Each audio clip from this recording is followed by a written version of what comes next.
"Don't show that blanket to the woman in white." June Rivera said it so quietly, Ethan Caldwell almost thought the music swallowed her voice. They stood in the back hallway, 30 feet from the party he had paid too much for and understood too little. Beyond the walls, adults laughed while his adopted daughter, Audrey, pretended not to notice no real friends had come.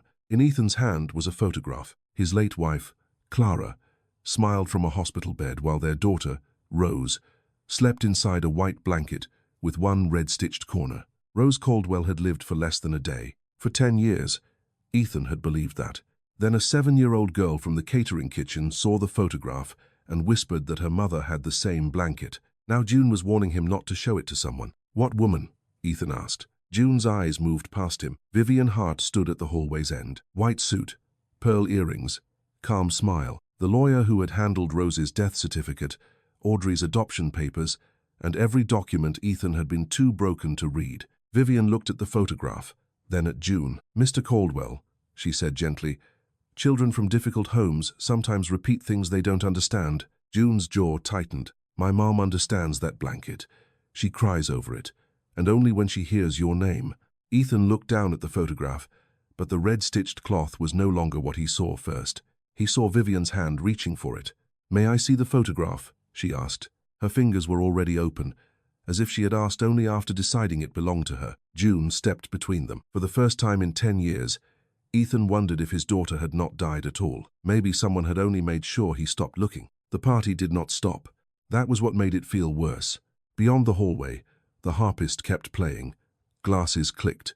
Adults laughed at the careful volume wealthy people used around grief they had been trained not to mention. Ethan Caldwell stood with the photograph in his hand, and Vivian Hart's fingers still hanging in the air. June Rivera did not move. She was 12, maybe 13, thin in the shoulders, wearing a black catering dress that did not fit her. But there was nothing small about the way she stood in front of Ethan. She looked like a child who had learned that doors did not open for poor girls unless they pushed first. "June," Vivian said, her voice gentle enough for witnesses. "Step aside." June's eyes flicked toward the photograph. "No, ma'am." The answer was quiet. It still landed hard. Ethan should have corrected her. This was his house, his daughter's birthday, his hallway. He should have told the child not to block an adult, but he could not stop looking at Vivian's hand. Not her face, not her pearls. Her hand, open, waiting, certain, as if the photograph had always belonged to her. "Mr. Caldwell," Vivian said, "this is exactly why I suggested keeping the staff children away from the family wing. It creates confusion." "Confusion," Ethan repeated. The word sounded clean. Too clean. From the ballroom, applause rose. Someone had announced Audrey's cake. Ethan turned just enough to see his adopted daughter through the doorway. Audrey stood near the long table, a crown of blue ribbon pinned into her dark hair, both hands folded in front of her dress. The cake was 3 tiers high. The candles threw gold over her face. No one stood close enough to whisper to her. No child leaned in to help her blow them out. Ethan felt shame press under his ribs. He had built Audrey a party the way he built hotels. Flawless, expensive, impressive from a distance. He had not built her a room where anyone knew how to stay. "Dad?" Audrey called. He started toward her, but June spoke again. "My little sister didn't lie." Ethan stopped. Vivian's expression barely changed. "No one is accusing anyone of lying." "You are," June said, just politely. For 1 second, Ethan saw Vivian's smile thin. Then a woman rushed from the service door, wiping wet hands on an apron. Elena Rivera. Ethan had seen her earlier carrying trays without raising her eyes. Now her face had gone colorless. "June," Elena said. "Girls, we're leaving." Lily appeared behind her, holding a napkin-wrapped piece of cake. Emma stood beside Lily, silent, staring at the photograph in Ethan's hand as if she knew it and feared it. Ethan looked at Emma longer than he meant to. She was the right age. That thought came so suddenly he hated himself for having it. Rose would have been 10. Emma looked 10. But grief could make cruel shapes out of coincidence. Ethan had spent years seeing his daughter in grocery stores, airport terminals, schoolyards he passed by mistake. "Elena," Vivian said, smooth again, "I'll have someone arrange your payment at the front. It may be best if your children wait outside." June's chin lifted. "We didn't ask for money." "No," Vivian said, "but people often ask later." Elena flinched. Something in Ethan hardened. "Vivian," he said, "that's enough." That night, the lawyer looked surprised. Elena gathered the girls quickly, but Lily twisted back before they reached the service door. "The date is red too," she said. Elena froze. June closed her eyes, as if her sister had broken the last rule. "What date?" Ethan asked. But Elena had already pulled the child through the door. Vivian stepped closer. "Ethan, listen to me. A blanket with red stitching is not evidence. Children notice patterns. Adults attach meaning to them when they are in pain. Maybe she was right. Maybe this was grief wearing a new face." Ethan returned to the ballroom, stood beside Audrey, and helped her cut a cake neither of them wanted. He smiled for photographs. He watched his daughter pretend not to notice that he was no longer fully in the room. An hour later, after the cars had gone and the staff had cleared the flowers, Ethan unlocked the cedar chest in the small room he still called Rose's nursery. Vivian had urged him to empty it years ago. He never had. Inside were Clara's hospital bracelet, a folded receiving cap, 3 sympathy cards he had never opened, and the certified copy of Rose Caldwell's death record. His hands stayed steady until he read the line, "Date of death, April 18. Then Ethan remembered Lily's voice. The date is red too. He opened the photograph again, the one taken before anyone told him his daughter was gone.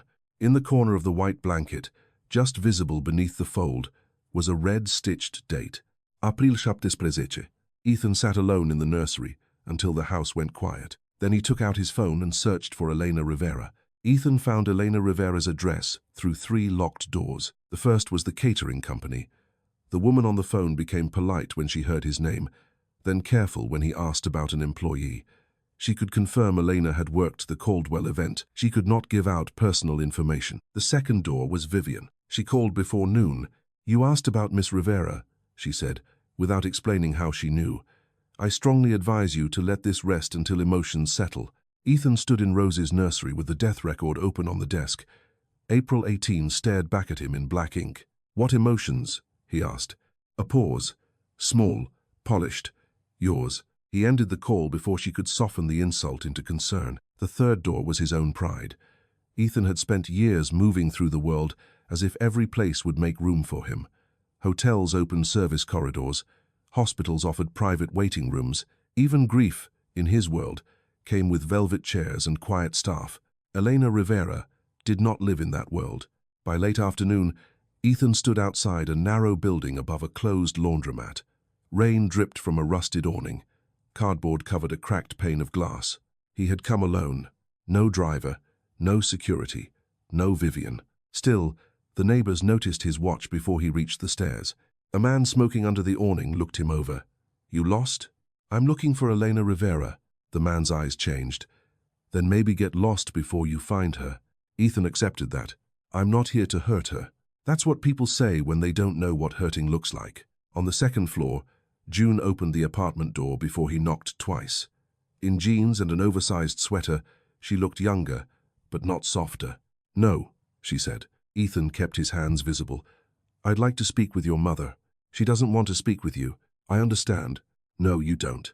The apartment behind her was small enough that Ethan could see most of it. A wobbly kitchen table, 3 school backpacks, a pot simmering on the stove, and socks drying between cabinets. It smelled like rice, soap, and damp coats. It also smelled, faintly, like hospital laundry. That detail hit him in the chest. Elena came from the kitchen, wiping her hands on a towel. "June, close the door." "I only need 5 minutes," Ethan said. "You had 10 years, Elena replied. The sentence sounded burned into her. Ethan lowered his gaze. "Then tell me what I missed." Elena tightened the towel. Behind her, Lily peeked from behind a chair. Emma sat at the table with a pencil in her hand and a workbook open. She looked as if she were trying to recognize a word she had seen once before. "Elena," Ethan said, "I am not asking for money or trying to accuse you. I need to know where you got the blanket." June gave a bitter laugh. "Rich people always say just." Elena spoke without turning. "June." "No." He should hear it. "Just 5 minutes. Just one question. Just one paper. Then someone with a nicer coat decides what happens to us." Ethan had no answer that would not sound like power. Elena opened the door wider. 5 minutes. In the kitchen. If my girls ask you to leave, you leave. He stepped inside. The apartment made him aware of his body in a way his own house never did. Every chair mattered. Every shelf held something used, repaired, or saved. On the refrigerator were drawings held by mismatched magnets. 3 girls under a crooked sun, a woman with long black hair, a white square with a red corner. Ethan looked away before June caught him staring. Elena noticed anyway. "She draws what she worries about," she said. "Emma?" Eleanor did not answer. At the sound of her name, Emma lifted her pencil. "Mom says drawing makes things smaller." Ethan tried to smile. "Does it work?" "Sometimes." Emma studied him. "You look different without all the lights." June stood behind her chair. "Don't talk to him like you know him." "I don't," Emma said. Then after a moment, "I think—" Elena moved quickly to the stove. Too quickly. Ethan took the photograph from his coat pocket and placed it on the table, turned toward Elena, not the children. "I found the death record," he said. "It says Rose died on April 18. Lily said the date on your blanket was red."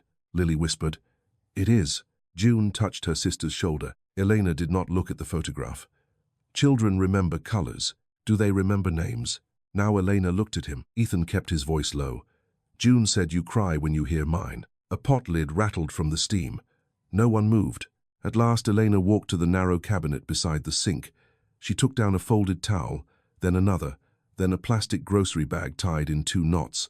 Her hands shook only when she reached the second knot. The white cotton came out smaller than Ethan remembered.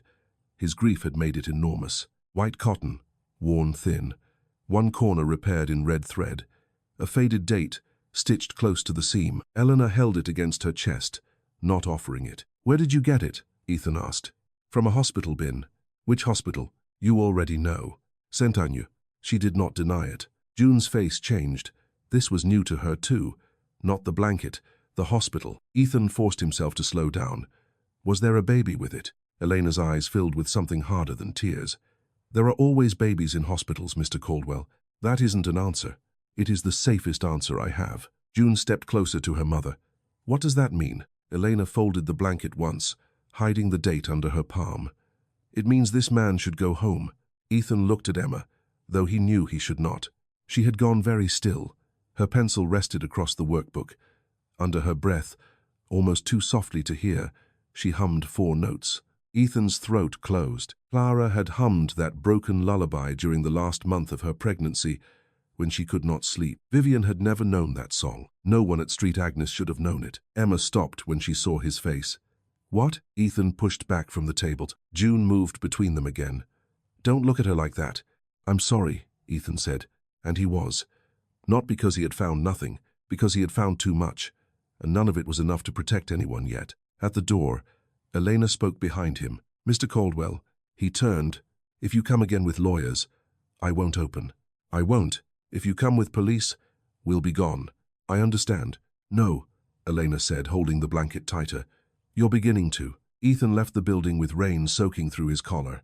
At the curb, his phone showed 3 missed calls from Vivian Hart. He did not call back. Behind the second-floor window, Emma Rivera watched him go. Then, as the glass fogged with her breath, she drew one small red corner on the pane. Emma Rivera did not sleep with that cloth. She had asked once, years ago, during a winter when the heat in the apartment failed and Lily's lips turned pale before morning. Elena had wrapped all 3 girls in coats, towels, and old sweaters, but the white blanket stayed folded inside the cabinet above the sink. "Not that one," Elena had said. "Why?"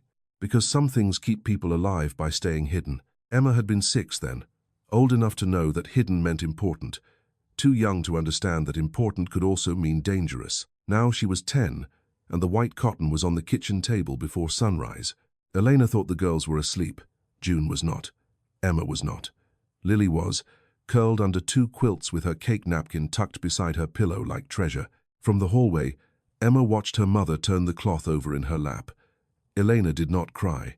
Crying would have been simpler. She just pressed her thumb against the red corner as if she could push the thread back into the past. A loose strand hung from one stitch. Emma waited until Elena folded it, tied it inside the plastic grocery bag again, and hid it behind the flour tin. Then she slipped into the kitchen, pulled the loose red strand free, and wound it around the metal spiral of her sketchbook. It was so small it should not have felt like stealing, but her hands shook anyway. On the first blank page, she drew a square, white, red corner.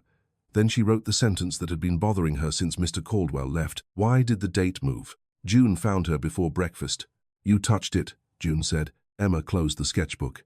"I touched a thread. That's touching it. Mom won't tell us. She's scared.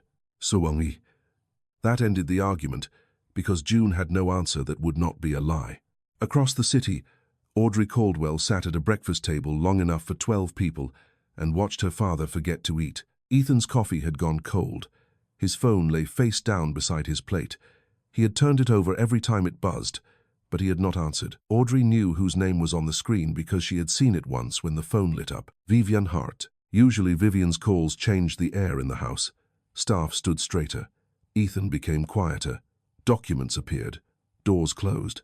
Today he let the phone buzz until it stopped. Audrey cut a strawberry into pieces smaller than she wanted to eat. Are you going back there?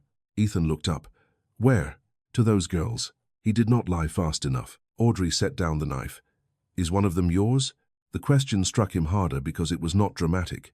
It was small, flat, practiced in silence before she dared to use it. I don't know, Ethan said. Audrey's face tightened. But you want her to be. Audrey, you do. Ethan reached for her hand. She moved it to her lap. For a moment, he saw the damage he had made without meaning to. He had brought a child into a house full of memorials and expected love to survive beside locked doors. If Rose is alive, he said carefully, that does not make you less my daughter. Audrey looked toward the hallway that led to the nursery. Then why is her room the only one nobody changes? Ethan had no answer. That afternoon, June used the last 30 minutes of library time at school to search for St. Agnes Hospital on an old desktop computer that froze if she typed too quickly. She did not know what she expected to find. A confession would have been useful. Rich people seem to leave plenty of photos online, but never the ones poor people needed. She found a page from the hospital's 10th anniversary renovation. New wing, new standards, new hope. There were smiling doctors, donors with silver scissors, and a picture of a hallway painted a dull yellow. The caption said, Laundry access corridor, scheduled for demolition. June leaned closer. The floor in the photo was the same color Emma used when she drew Bad Dreams. Yellow, always yellow, with a black line near the bottom of the wall. At the edge of the photograph stood a young woman in a plain uniform, half turned away from the camera, carrying folded sheets against her chest. June could not see her face clearly, but she knew the shape of her mother's shoulders. She printed the page using coins she had saved for bus fare. By the time school ended, rain had started again. June tucked the hospital printout inside her sweater and walked Lily and Emma home by the long route so they would pass Caldwell House from the outside. Emma said nothing when they reached the tall iron fence. Lily stared through the bars as if a birthday party might still be happening inside. Audrey saw them first. She was sitting on the front steps, wearing a coat over her school uniform, pretending she had chosen the cold. A security guard stood near the gate, not close enough to hear. You came back, Audrey said. June's hand closed around Lily's shoulder. We're walking home. This isn't the way to your building. It is if we walk this way. Audrey looked at Emma. Emma looked back. For a few seconds, neither girl spoke. They were the same age, but their clothes belonged to different planets. Audrey's shoes were polished. Emma's had one sole patched with glue. Audrey had a house with rooms she was afraid to enter. Emma had a home that could be taken if the wrong adult decided to look too closely. Are you trying to be his daughter? Audrey asked. June stepped forward. Don't. Emma did not hide behind her. I already have a mom, Audrey swallowed. So do I. The answer came too quickly, too sharply. Emma understood it anyway. My mom says drawing makes things smaller, she said. That doesn't make sense. It does if the thing is too big to say. Audrey looked toward the house. Everything in there is too big to say. Emma opened her sketchbook. June grabbed her wrist. Emma. But Emma pulled free. Not hard. Just enough. She tore out the page with the white square and red corner. Around the spiral holes, the stolen red thread looped like a tiny warning. Emma folded the page once and held it through the bars. Audrey did not take it. What is it? Audrey asked. A question. I don't want it. Yes, you do. Audrey's eyes flashed. You don't know what I want. Emma's face changed, not with anger, but with the calm of someone who had heard adults fight over things they were afraid to name. I know you don't want to disappear, she said. That made Audrey take the paper. The security guard noticed then and started toward them. June pulled Emma back. We're leaving, June said. Audrey unfolded the page only after the three sisters had turned the corner. The drawing was simple. White cotton, a red corner, a date crossed out and written again one day earlier. Under it, Emma had written in careful letters, ask why the date moved. Audrey stood outside her father's enormous house, with the paper shaking in her hands. Only then did she wonder if finding Rose would not be the thing that erased her. Maybe the truth had already started asking for her too. Audrey did not give her father the drawing right away. She carried it through the front door, folded inside her palm, past the marble entryway, past the flowers that still smelled too sweet from yesterday's party, and up the stairs toward her room. Twice she stopped outside Rose's nursery. Twice she almost knocked, though there was no one inside to answer. The paper felt warm from her hand. Ask why the date moved. Audrey hated that the question sounded like something meant for her. Ethan found her an hour later sitting on the floor beside her bed, the drawing spread over her knees. She did not look up when he came in. "Did they come here?" he asked. "They walked by. Did someone bother them?" "Only us." The answer was sharper than she intended. Ethan took it anyway. He sat on the rug, not on the chair, which made him look less like the owner of the house and more like a father who had run out of rehearsed sentences. Audrey handed him the drawing. He studied the white square, the red corner, the crossed-out date written again one day earlier. The red thread looped through the torn spiral holes. "Emma gave this to you?" Audrey nodded. "She said it was a question." Ethan touched the thread but did not pull it free. "It is. Are you going to ask Vivian?" "No." That answer made Audrey look at him. Ethan folded the paper carefully and placed it in his breast pocket, close to the photograph and the copy of Rose's death record. 3 pieces of paper, none strong enough to prove anything, all of them refusing to disappear. The next morning, Ethan went to Street Agnes without calling ahead. That was his first mistake, according to the woman at the medical records desk. Her name tag said Marla Chen. Her voice said she had spent 20 years telling desperate people no in ways that sounded professional. Mr. Caldwell, archived neonatal records from that period, are not available by walk-in request. I'm listed as the father. For general release, yes. For audit history, internal transfer documentation, and staff access, I'm asking whether my daughter's file was altered. Marla's hands stilled over the keyboard. Her eyes finally left the screen. That is a serious allegation. It's a serious question. Then it requires a serious legal channel. Ethan had expected resistance. He had not expected how calm it would be. No one slammed a door. No one threatened him. They simply placed forms between him and the truth, one white page at a time. A hospital administrator arrived 10 minutes later. Dr. Malcolm Reese was tall, silver-haired, and practiced at Sorrow. He did not invite Ethan to sit in his office. He chose a conference room with glass walls, visible enough to remind everyone that nothing improper was happening. "I remember your family," Dr. Reese said. "You were not here that night." "No. But Street Agnes remembers its losses." Ethan looked at the framed mission statement behind him. "Compassion, excellence, trust. Does it remember who entered my daughter's death record?" Dr. Reese folded his hands. "That information is not something I can release casually. My child was declared dead, and I am sorry. Sorry is not a timestamp." The doctor's mouth tightened, only slightly. Ethan placed the drawing on the table. "A child gave my daughter a note. She knew there was a date problem before I did." Dr. Reese glanced at it without touching. "Children draw many things. That seems to be everyone's favorite explanation." Before Dr. Reese could answer, the conference room door opened. Vivian Hart stepped in wearing charcoal instead of white. Ethan did not stand. "Vivian," he said, "how did you know I was here?" Her smile was smaller today. "Street Agnes has protocols when a Caldwell family matter involves old records. I was notified as counsel. You are not my counsel. I am counsel to the Caldwell Trust, and to several legacy matters connected to this hospital." There it was. Not a threat. A structure. Vivian turned to Dr. Reese. "I apologize for the disruption. Mr. Caldwell is revisiting a traumatic period, and we all want to make sure this is handled with care." Ethan heard what she did, and for once he did not let the language pass through him unnoticed. Revisiting. Traumatic. Handled with care. Every phrase made him smaller, less credible, less like a father and more like a patient. "I want the audit trail," he said. Dr. Reese adjusted his glasses. "That requires court authorization. Then I'll get it." Vivian looked at him, almost sadly. "And while you do, what happens to the Rivera children? What happens when a rumor spreads that their mother may have walked out of a hospital with a newborn? Are you prepared for the consequences of your curiosity?" Ethan did not answer quickly. That was the cruel part.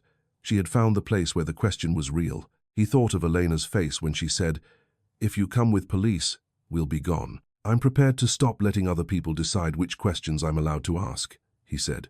For once, Vivian's calm did not fully return.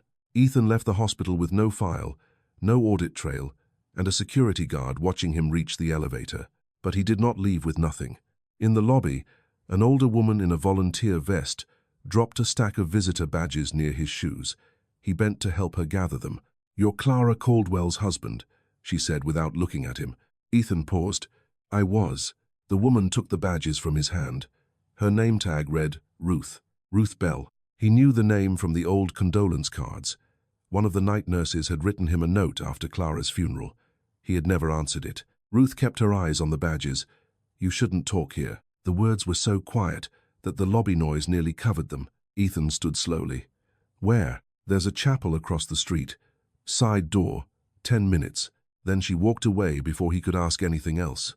The chapel smelled of old wood and rain-damp coats. Ruth sat in the last pew with her volunteer vest folded in her lap. Without it, she looked smaller, less official, and far more frightened. "I don't have proof," she said before Ethan sat down. "I'm tired of people starting there. You need to hear it anyway. Memory isn't a document. What do you remember?" Ruth rubbed her thumb along the edge of the pew. "A power failure. Not long. 7 minutes, maybe 8. Long enough for monitors to chirp and elevators to freeze between floors. The NICU switched to backup. Everyone moved too fast. My daughter was in the nursery. She was in transitional care. Observation, not intensive. She was tiny, but she was breathing." The chapel seemed to narrow. Ethan gripped the back of the pew in front of him. "Breathing." Ruth closed her eyes. "When I left the room, yes. When you came back?" Ruth did not answer at once. "When I came back, the chart had changed. A doctor I didn't know was there. Vivian Hart was in the hallway, though I was told later she had never entered that wing." Ethan forced himself to breathe evenly. "Did you see Elena Rivera?" Ruth's eyes opened. "Not her name, then. I knew her as Lena from laundry. She was young, scared. She carried linens against her chest and walked like the bundle weighed more than sheets. Was it Rose? I don't know." The answer hurt because he believed it. Ruth reached into her purse and pulled out a folded photocopy, old enough that the crease had begun to tear. "I kept this because the time bothered me. It was not a medical record. It was a transfer sheet for linens from the maternity floor to laundry access." Ethan scanned the page and found the time. 7:34 RM. Rose's death record said 2:16 a.m. Ruth watched him see it. "If your daughter died at 2:16, she said, "ask them why her blanket left the floor 42 minutes earlier." Outside, traffic hissed on the wet street. Inside the chapel, Ethan stared at the paper until the numbers stopped looking like numbers and became a door. Ethan did not take Ruth Bell's photocopy to the police. That was the first thing in 3 days that felt like restraint instead of fear. He drove home with the transfer sheet in the passenger seat, sealed inside a folder as if paper could bruise. Every few blocks, he looked at it again at a red light. Linen transfer from maternity floor to laundry access. 1:34 a.m. A hospital stamp, a signature too blurred to read. Rose's death record said 2:16 a.m. 42 minutes. Enough time for a mistake, enough time for a lie. Not enough yet to accuse anyone without destroying the Riveras first. So Ethan did something that would have been impossible for the man he had been a week earlier. He waited. He sent no lawyer. He called no detective. He did not return Vivian's messages, though they arrived in careful waves. Concern, warning, concern again. Instead, he wrote Elena one note by hand. "I found something from Street Agnes. I will not come to your door unless you agree. I will not bring police. I need to know what you remember, but I know remembering may cost you more than it costs me." He left it with the man who smoked under the laundromat awning. The man read the envelope, then Ethan's face. "You always write like that." "Like what?" "Like you're trying not to sound rich." Ethan almost smiled. "Is it working?" "No." But he took the letter upstairs. Elena did not answer that day. June did. She appeared outside the public library the next afternoon with her backpack hanging from one shoulder and Lily's hand locked in hers. Emma stood behind them, holding her sketchbook against her chest. Audrey, who had insisted on coming with Ethan, stayed beside the car until June saw her. "You brought her," June said. Audrey lifted her chin. "I brought myself. No one seemed to know what to do with that. So they went inside. They chose a table in the children's reading corner because it was the only place where adults lowered their voices without being asked. Lily sat between picture books and watched everyone like the world had become a puzzle no one had taught her how to solve. Ethan placed Ruth's photocopy on the table. June placed her printout beside it. Audrey unfolded Emma's drawing. 3 pieces of paper, none of them proof. Together, they made the air feel different. June tapped the hospital renovation photo. This hallway. Emma draws it all the time. Emma's fingers tightened around the sketchbook. Only when I dream it. What happens in the dream? Ethan asked. June shot him a warning look. Emma answered anyway. Lights buzz. Someone tells me not to cry. There's yellow on the wall, and something keeps beeping, but far away. Ethan did not write it down. He wanted to. He could feel the old version of himself reaching for documentation, for control. Instead, he listened. Audrey leaned closer to the printout. Who's that? At the edge of the photo, half hidden by a cart of folded sheets, stood the young laundry worker June had noticed. Her face was turned away. The picture had blurred when June printed it. My mom, June said. Elena, who had entered the library 5 minutes earlier without speaking, stopped behind them. No one moved. She looked at the photo, then at June. You spent bus money on this. June's face hardened. You spent 10 years being scared. The librarian glanced over. Elena lowered her voice. This is not a game. I know, June said. That's why you should tell us the rules. Elena sat down slowly, as if the chair might accuse her too. Ethan slid Ruth's transfer sheet toward her. Do you recognize this time? Elena looked at the paper without touching it. Sat, 3 Pol of RM. Her face did not change enough for a stranger to notice. Ethan noticed. I remember bells, she said. Alarms? Elevators. Metal doors trying to open. Someone yelling for a generator key. I was in laundry because a pipe had leaked near the linen carts. They told us to move everything dry. Who told you? Elena pressed her lips together. June whispered, Mom. Elena looked at Emma, and whatever answer she had almost given disappeared. I don't know names, she said. It was not the same as saying she did not know people. Audrey turned the transfer sheet around. If the linen left at 1:34 and the file says Rose died at 2:16, maybe the file is wrong. Maybe the transfer time is wrong, Elena said. Maybe a tired worker wrote the wrong hour. Maybe a clerk stamped a pile all at once. Maybe a rich man finds one paper and thinks it will save him from what grief did. Her words struck hard, but Ethan heard the fear under them. Maybe, he said. That's why I need more than one paper. Emma opened her sketchbook. Inside were pages of the yellow hallway, the red corner, and a shape like a laundry cart. On one page, she had drawn a woman with no face holding a bundle too large to be towels. Elena covered her mouth. I didn't know I remembered it, Emma said. You don't, Elena whispered. You were a baby. Then why does it come back when I'm asleep? No one answered. That evening, Audrey brought Ethan to Clara's sitting room, a place he entered even less often than the nursery.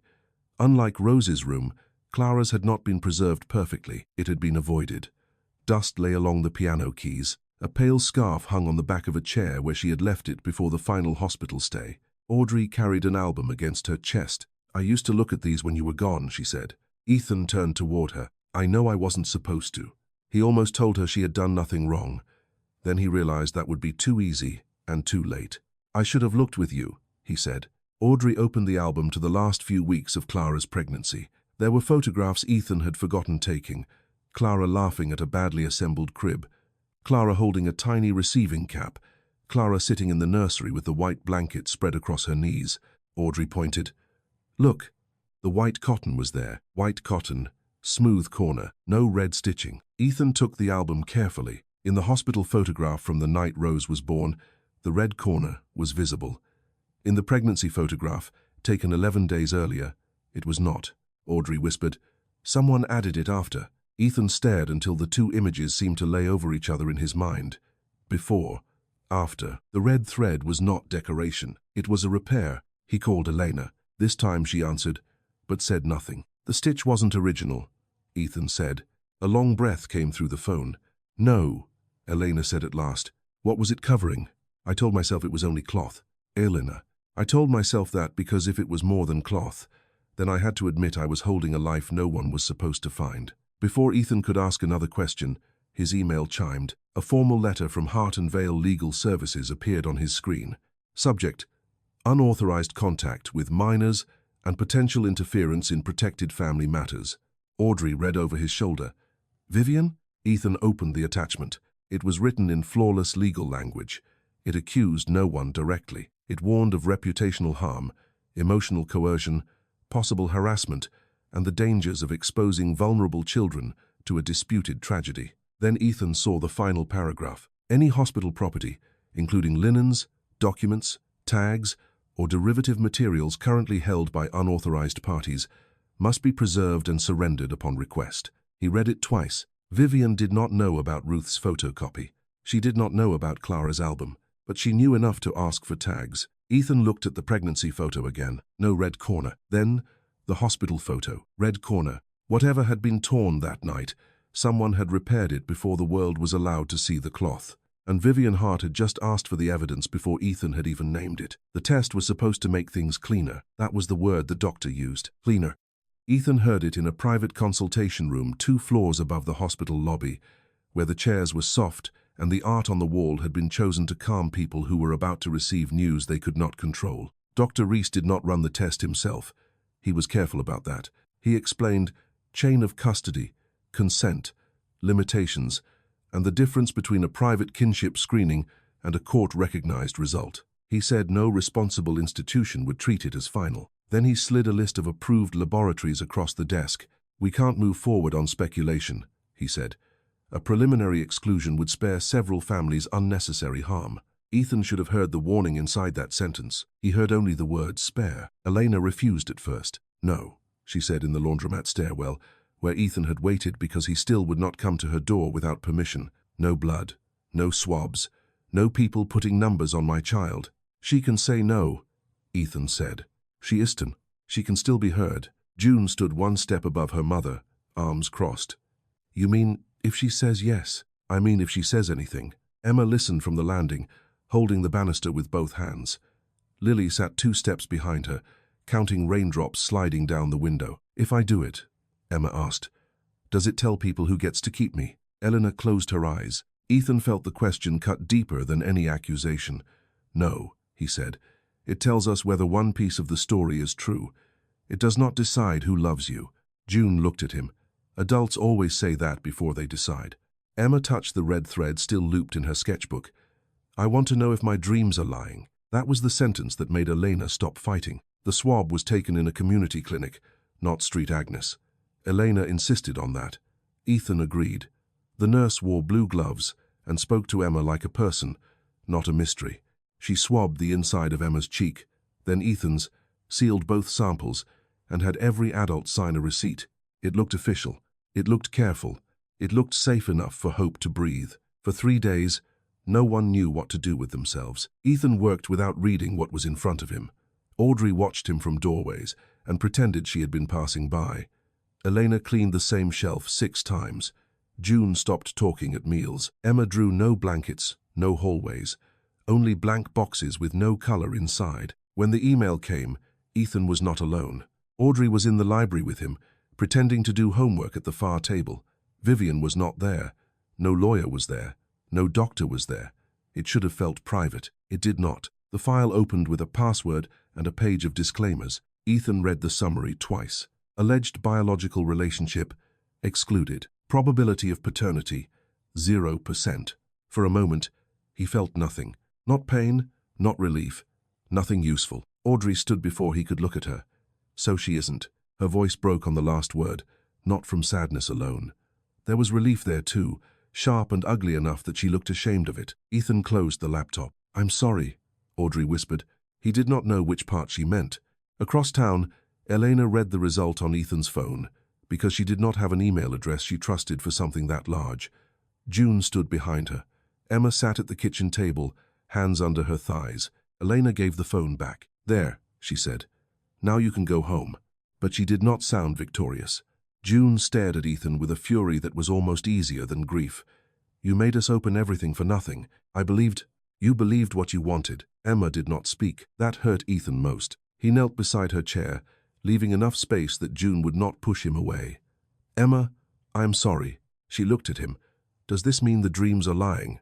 "No." "Then what are they?" "I don't know." "You keep saying that." He nodded. "I know." Elena touched Emma's shoulder. He should leave now. Ethan left the apartment with the test result folded inside his coat, like a verdict he did not trust and did not know how to challenge. Vivian called before he reached the curb. This time, he answered. "I'm sorry," she said. He leaned against the car, rain tapping the roof above him. "Are you?" For what the result must have stirred up. For you. For Audrey. For the Rivera children, too. Her compassion arrived perfectly dressed. "How did you know?" The hospital was notified that the preliminary result had been returned. Dr. Reese felt it was appropriate for counsel to be aware, given the risk exposure. There is no risk exposure if there is no case. That depends on what Miss Rivera has told her daughters, and what those daughters have repeated to yours. Ethan's grip tightened around the phone. Vivian continued, calm enough to sound reasonable. "You need to consider that Elena Rivera may have built a story around an object she acquired improperly. Whether for comfort, leverage, or confusion, I can't say. But the children are now involved in a dispute that could harm them." "Be careful," Ethan said. "I am being careful. That is why I'm calling before anyone else has to." "Anyone else?" A short silence. "Child welfare concerns can arise from unstable narratives, Ethan, particularly when minors are encouraged to approach wealthy families with claims about deceased children." There it was, not a threat, a door opening under the floor. Ethan ended the call and stood in the rain long enough for his collar to darken. Inside the apartment upstairs, June watched from the window as he drove away. Then she turned and found Emma at the kitchen trash can, tearing the blank pages out of her sketchbook. "Stop," June said. Emma tore another page. "Emma, if the dreams aren't true, I don't want them." June pulled the sketchbook away. Emma fought her for it. Not hard, but desperately. Lily began to cry. Elena crossed the room and took both girls into her arms. For one breath, all three sisters were children again, small enough to fit under their mother's chin. Then someone knocked downstairs, not at their door. At the building entrance, June went to the window. A woman in a navy coat stood under the awning, speaking to the smoking man. She held a folder against her chest and showed him an ID. June could not read the badge from the second floor. She did not have to. At Caldwell House, Audrey sat alone in the library after Ethan came home. The laptop was still open. The DNA report remained on the screen because no one had thought to close it. She read the name at the bottom, Northbridge Family Diagnostics. It meant nothing until she saw the same name again on a glossy hospital brochure tucked into the file Ethan had brought back from Street Agnes. Legacy Partners, Street Agnes Foundation, Hart Family Pediatric Research Wing, Northbridge Family Diagnostics. Audrey stopped breathing for 1 second, then forced air back into her lungs. She looked toward the hallway where her father had gone upstairs alone. Then she looked at the report again. Excluded, by Evangeline Derlingling. The clean answer suddenly looked too clean. The woman in the navy coat introduced herself as Mara Ellis, from Child and Family Services. She did not raise her voice. That made June more afraid, not less. People who yelled could be yelled back at. People with folders had already decided what language belonged to them. Elena stood at the top of the stairs with one hand on the rail and the other behind her, where Lily had hidden herself in the fold of her mother's sweater. "Is this about rent?" Elena asked, though everyone knew it was not. Mara's eyes softened. "I received a concern involving your children, Miss Rivera. I'd like to speak with you privately." "No," June said. Elena turned. "June, no. Private means we don't hear what they take." Mara looked at June as if the sentence had given her more information than June intended. "You can stay in the room for part of it, but I will need to ask your mother some questions alone." Emma stood beside the kitchen table with her torn sketchbook pressed to her chest. The blank pages she had ripped out lay in the trash like small white flags. "What concern?" Elena asked. Mara opened the folder. Possible emotional distress related to an unresolved birth story, contact with a high-profile family, and allegations involving a deceased infant. June laughed once. It had no humor in it. "That's Vivian." Mara did not react to the name. "I can't discuss the reporter." "Reporter?" Elena repeated. "Person who filed the report," Mara corrected. The correction came too quickly. Elena heard it. Across the city, Audrey ran down the west staircase of Caldwell House with the Northbridge report in one hand and the hospital brochure in the other. She found Ethan in Clara's sitting room, where he had spent most of the night with the album open across his knees. "You have to look," she said. Ethan's shirt was wrinkled. He had not shaved. For a second, Audrey saw what he might have looked like 10 years ago, when everyone else handled things because he could barely stand. Then he blinked, and the father she knew returned. "What is it?" "Northbridge."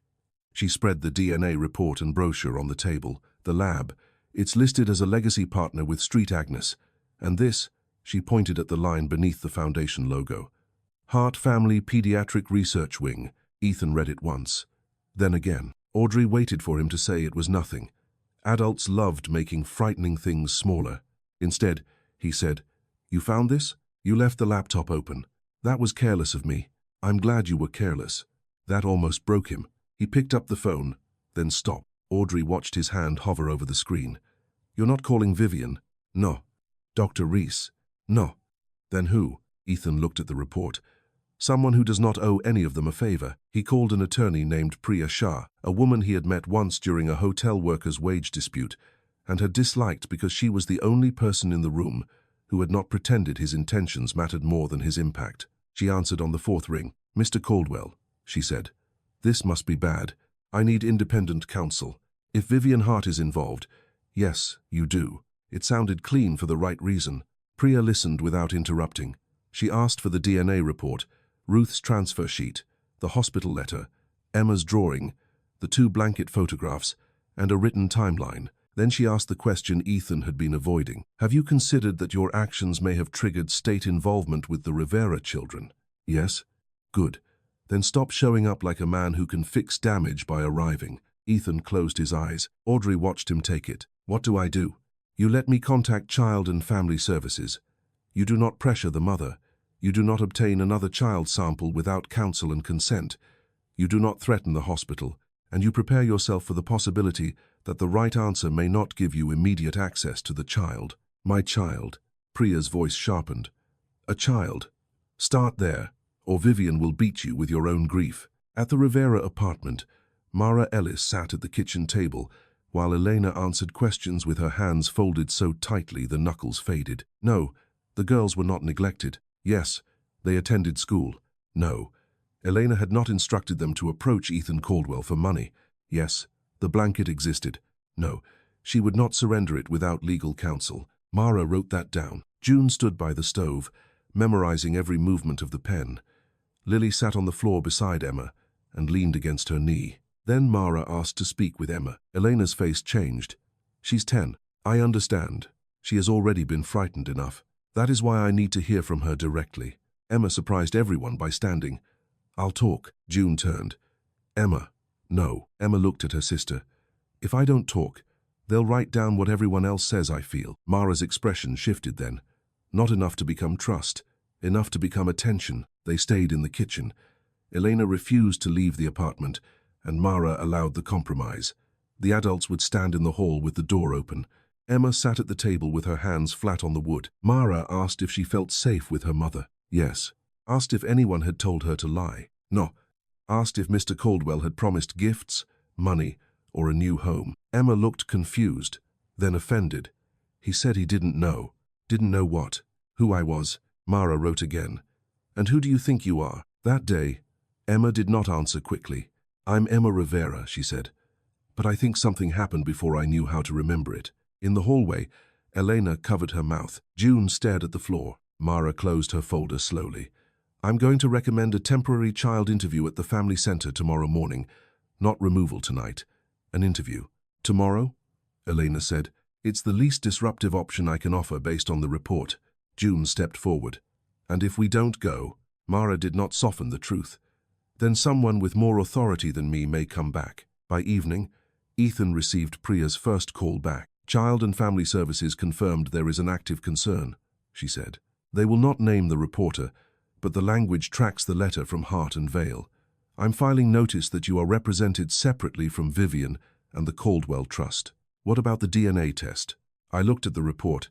It's preliminary, but there's something else." Ethan stood. Audrey, beside him, stopped breathing. "The sample receipt lists the community clinic," Priya said.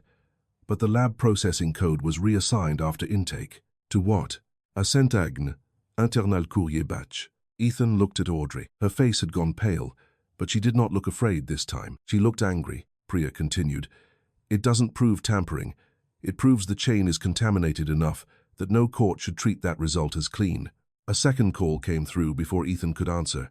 Unknown number. He accepted it. For 3 seconds, there was only breath. Then Emma's voice whispered, "Mr. Caldwell?" Ethan straightened. "Emma?" They're taking me to the family center tomorrow. I know. Priya is working on it. I'm not calling because of that. He heard paper rustling. I found something in my sketchbook. I forgot I put it there. What is it? The red thread from the blanket, she said. It has blue on the inside, like ink. Ethan closed his eyes. Don't give it to anyone, he said. Emma's voice shook. Who can I give it to? Ethan looked at Audrey, then at the two papers on the table, then at the name Vivian Hart printed across the legal letter like a locked door. Someone Vivian doesn't know is coming, he said. And now, he meant it. The family center was built to look gentle. Small chairs, soft murals, a basket of wooden blocks near the waiting room window. On the wall, someone had painted a tree with handprints for leaves.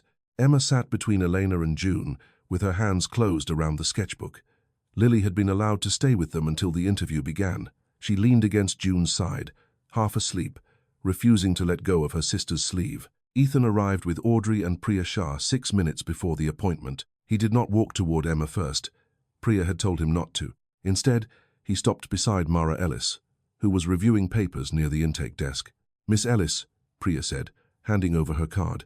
I represent Ethan Caldwell independently from Vivian Hart, the Caldwell Trust, and Street Agnes Hospital. We are requesting that today's child interview be paused long enough to review a conflict in the report that triggered it. Mara looked from Priya to Ethan.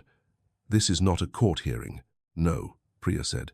But it is a state action involving a child based on information that may have been submitted by a party with undisclosed conflicts. Vivian Hart entered before Mara could respond. Of course she did. She wore grey, not white, not charcoal, neutral enough to look like reason itself. Dr. Reese came behind her with a hospital counsel Ethan had never met. Vivian gave Priya one polite glance. This is becoming unnecessarily theatrical. Priya smiled without warmth. Good. Then we'll keep it procedural, June whispered to Emma. That means they're about to fight with nicer words. Emma smiled. Mara moved them into a small conference room. The table was too low for adults and too large for children. Everyone looked uncomfortable, which seemed fair. Priya began with the DNA result. The preliminary test excluding Mr. Caldwell was processed by Northbridge Family Diagnostics, she said. Northbridge is listed as a legacy partner of Street Agnes Foundation and the Hart Family Pediatric Research Wing. The sample was collected at a community clinic, but the processing code was reassigned after intake to a Street Agnes internal courier batch. Dr. Reese adjusted his tie. That does not prove tampering. No, Priya said. It proves the result is not clean enough to justify state pressure on the Rivera family. Vivian folded her hands. Miss Shah, distressed families often look for contamination when they dislike an answer. Then you won't object to a new court. Supervised test through an unrelated lab. Vivian's calm held. Barely. I object to continuing to involve a minor in Mr. Caldwell's unresolved grief. Emma looked up at that. Audrey did too. Ethan kept his mouth shut because Priya had warned him that grief, in Vivian's hands, could be made to look like danger. Priya placed Ruth Bell's transfer sheet on the table. This document shows a linen transfer from the maternity floor to laundry access at 1:34 a.m. Rose Caldwell's death record lists death at 2:16 a.m. Dr. Reese leaned forward. Old transfer sheets are notoriously unreliable. They may be batched, stamped later, or marked by floor rather than item. Ruth Bell spoke from the doorway. No, she said. Everyone turned. She stood with both hands around the strap of her purse. She looked terrified. She came in anyway. I wrote that time, Ruth said. I was covering floor logs because the unit clerk was stuck in an elevator during the power failure. I wrote it when the cart left. Vivian's eyes moved to Dr. Reese, then back to Ruth. Mrs. Bell, memory after 10 years can become very persuasive. That's why I kept the paper. Ruth sat beside Priya. Priya placed 2 photographs next to the transfer sheet. Clara pregnant, holding the white blanket. No red corner. Rose in the hospital photograph. Red corner visible. The stitch was added after the first photograph, Priya said. Before the public hospital photograph. Vivian looked almost bored. Blankets tear. Nurses repair things. Mothers repair things.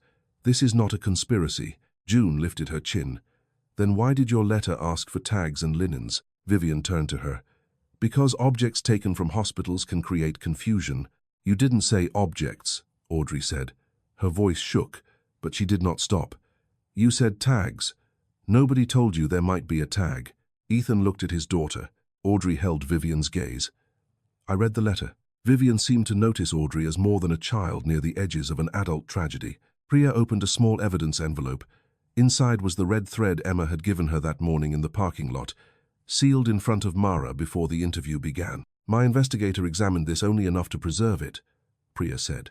"There appears to be blue ink inside the stitch, not on the surface. We are not claiming final analysis today. We are saying this object needs independent testing before anyone treats the Riveras as unstable or deceptive." Mara looked at Emma. "You saved this?" Emma nodded. "I didn't know why." "You knew enough," June said. Vivian exhaled softly. "We are now building a case on a child's thread." "No," Ethan said. Priya glanced at him, warning him to be careful. He continued anyway, quieter. "We are building a case on all the things everyone told me were nothing." He turned to Dr. Rees. "A death time that does not fit, a transfer sheet, a repaired blanket, a contaminated DNA chain, a nurse who remembers my daughter breathing, a lawyer who appears every time a question gets close to the same hallway." Vivian's face changed by almost nothing. "Almost," Dr. Rees stood. "I will not allow this institution to be accused in a family center." Priya slid one final request across the table, then released the access audit for Rose Caldwell's death record, the courier reassignment on the Northbridge sample, and the archived incident log for the Street Agnes power failure. Vivian said, "Those records are privileged." Priya looked at Mara. "Privileged records should not be used to trigger pressure against a child and then hidden when challenged." Mara closed the file in front of her. "The interview is paused," she said. Elena made a sound like she had been holding her breath for years. Mara turned to Dr. Rees. "I will need confirmation of the source and basis of the report submitted to my office. Until then, this family will not be treated as non-compliant." Vivian stood. "That is an overcorrection." Mara met her eyes. "It is a correction." For a moment, no one spoke. Then Emma pushed her sketchbook across the table toward Ethan. Not all the way, just far enough for everyone to see the pages. Yellow hallway, red corner, a woman carrying a bundle, a date crossed out and written again. "I'm not proof," Emma said, "but I'm not a story someone made up either." Ethan felt the words move through the room more powerfully than any document. Vivian looked away first. That was when Priya's phone vibrated. She checked the message, then read it twice. "Mr. Caldwell," she said, "my office just received confirmation from the court clerk. Emergency preservation order granted. Street, Agnes must preserve and produce the audit trail by 5 p.m. Dr. Rees went pale around the mouth. Vivian did not. Her face became calm again. Too calm. But Ethan saw her hand close around the edge of the table. Not open this time. Closed. By 5 p.m., Street Agnes no longer sounded like a hospital. It sounded like paper turning. The review took place behind the maternity wing. Mara Ellis sat with Priya Shah and the Riveras. Ethan and Audrey faced them. Vivian Hart sat near Dr. Rees. A compliance officer read the audit trail aloud. Rose Caldwell's death record had been opened at 2:03 a.m. through an override tied to council credentials. The Northbridge sample transfer had been reassigned to a Street Agnes courier batch marked Foundation priority. The incident log confirmed a 7-minute power failure and rerouted laundry access during Ruth Bell's window. Then came the line no one softened. The death entry had been saved after the linen transfer, not before. After, Vivian's attorney objected. Priya asked that the packet be referred to the ethics board and law enforcement. Mara closed the child welfare file in front of Elena. The Rivera children will not be treated as coached, unstable, or at risk because they reported these facts. June looked down, but Ethan saw her eyes shine. He stood. "Elena, June, Emma, Lily. I used my grief like a warrant. I asked for truth before I understood what it could cost you. I am sorry." He turned to Audrey. "I made you live beside a locked room instead of a father who knew how to talk about pain." Vivian rose. "This is premature." "No," Mara said. "It's a record," Priya said. For the first time, silence did not belong to Vivian. 3 weeks later, Emma Rivera had 2 names on paper and one name she still answered to first. The court documents used Rose Caldwell because documents liked old truths restored in clean black ink. Her school form still said Emma Rivera because children did not become someone else just because adults finally caught up. Ethan did not ask her to choose. That was the first promise he kept without needing praise for it. The independent DNA test came back quietly, through Priya, from a lab Vivian Hart had no reason to know. Ethan read the result once, then gave it to Elena before he showed anyone else. Biological relationship. Supported. Elena held the paper at the kitchen table and did not cry. June did. Lily asked if this meant Emma was a princess now, and Emma said no, because princesses probably had to brush their hair for court. Audrey laughed first. It surprised everyone, including Audrey. Healing did not arrive like a door opening. It arrived like people learning where to stand. Ethan did not move the Rivera family into Caldwell House. He offered.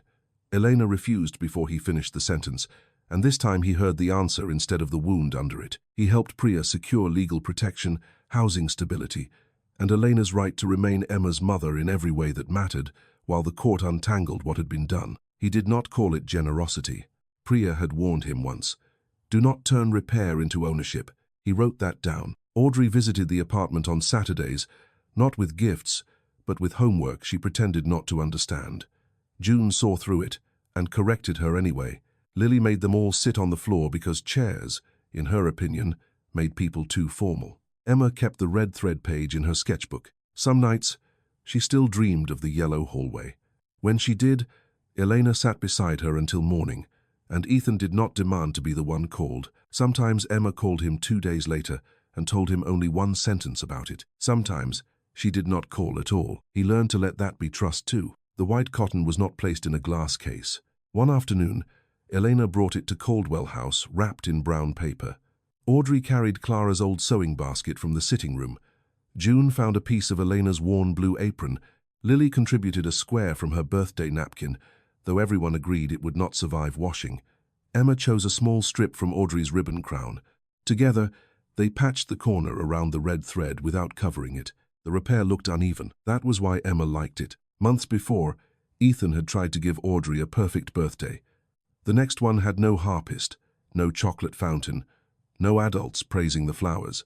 It had one crooked cake, 4 girls arguing over candles, Elena standing near the doorway until June pulled her into the kitchen, and Ethan forgetting to take a single photograph because he was carrying plates. Later, Audrey found him in the hallway outside Rose's nursery.